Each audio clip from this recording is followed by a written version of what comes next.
जीवन में प्रेम जब दस्तक देता है तो उसका एहसास अत्यंत खूबसूरत होता है।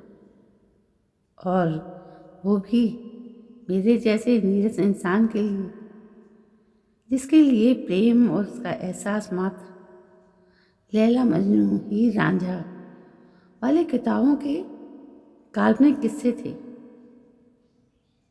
पर जब तुम्हें पहली बार देखा तो मैं भी प्रेम के एहसास से रूबरू हो गया। वो काल्पनिक किस्से मुझे यथार्थ से लगने लगी थी। मुझे किंचित भी आभास न हुआ कि कब तुम मेनका बन आई और मेरी विश्वामित्र तपस्या भंग कर मेरे दिल में समाती चली गई।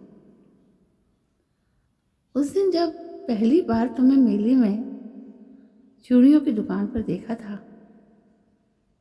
तो मंत्रमुग्ध सा तुम्हें देखता ही रह गया। सलोना सा मासूम चेहरा, कजरारी आंखें और खुले लंबे काले बाल तुम्हारी सुंदरता में चार चांद लगा रहे थे। तुम्हारे हाथों में ढेर सारी चूड़ियाँ, उनकी खनखनाहट मेरे कानों में सरगम का रस घुल रही थी। हर बात पर चूड़ियाँ का खनखनाना मुझे मंत्रमुग्ध कर रहा था।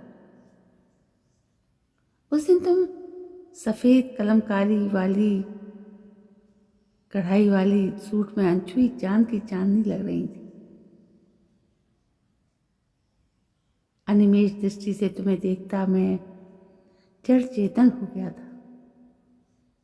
तुम्हारी चूड़ियों की खनक से मैं वापस यथार्थ के धरातल पर आ गया।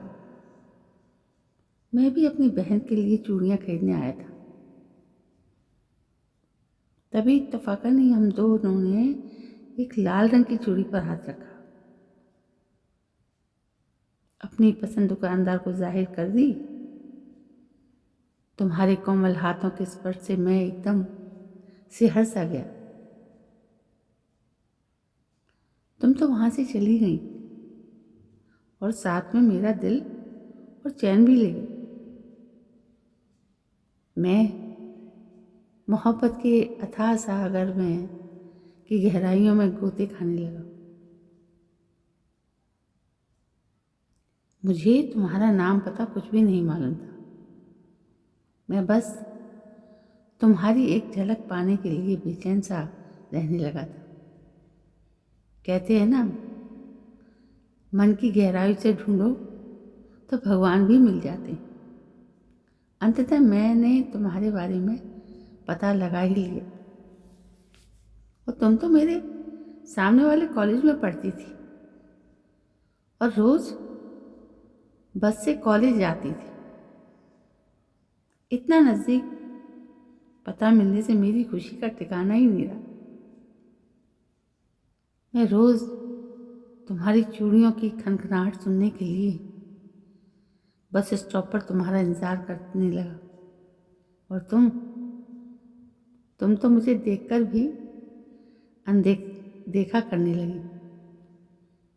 तुम्हारी अनदेखी मुझे बहुत तकलीफ देती थी, लेकिन फिर एक दिन मैंने किसी तरह हिम्मत जुटाई और अपने दिल की बात बताने की ठानी। लेकिन तब तुमसे बात करने की कोशिश में पता चला ईश्वर ने तुम्हें फुर्सत से गढ़ा था,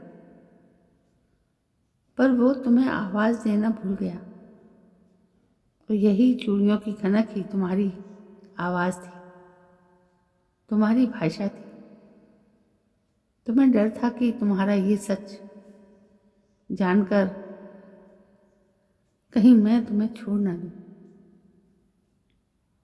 पर कहते हैं ना, मोहब्बत कभी अल्फाजों की मोहताज नहीं होती।